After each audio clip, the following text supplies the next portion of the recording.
Welcome back. On to an exclusive now from the USIBC Summit. My colleague Parikshit got in touch with Nasdaq's Executive Vice Chairman Ed Knight and began by asking him about his interactions with the SEBI chief, the finance minister, and the impact of the current government's policies on the Indo-US economic relationships. Let's listen into a slice of that conversation.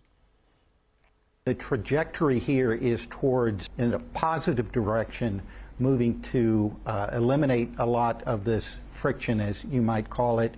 Some of the initiatives in Gift City, there was recently announcement of regulations that would allow companies to eventually list in the United States once they list in Gift City. But just taking a step back, the U.S. right now is the strongest economy in the world.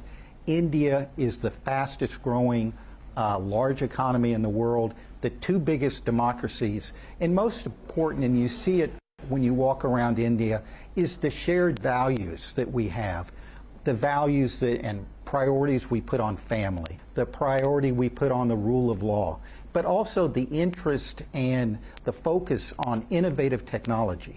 That's what our workers at Nasdaq are interested in. They want to be part of a company that's engaged in cutting-edge technology so they can learn more and advance their career. Both governments understand that, and they're working together because our economy in the United States cannot thrive and grow just based upon what's going on in the United States. We need economic partners. India is a critical one. The same is true with India. They have to, your government has to find jobs for 1 million people every month, and capital from the global investor, which Nasdaq provides access to.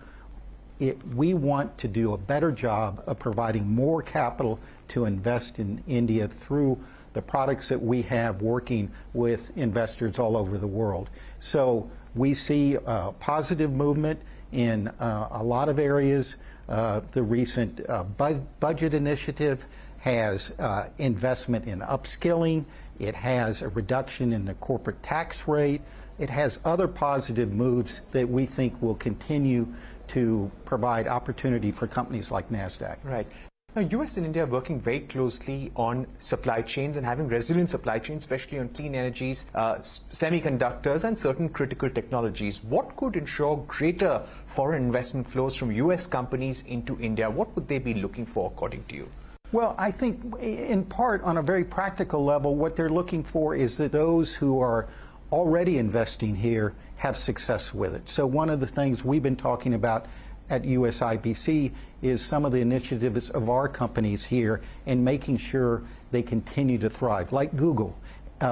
Listed on Nasdaq, a member of the USIBC, has made a major investment here in this country.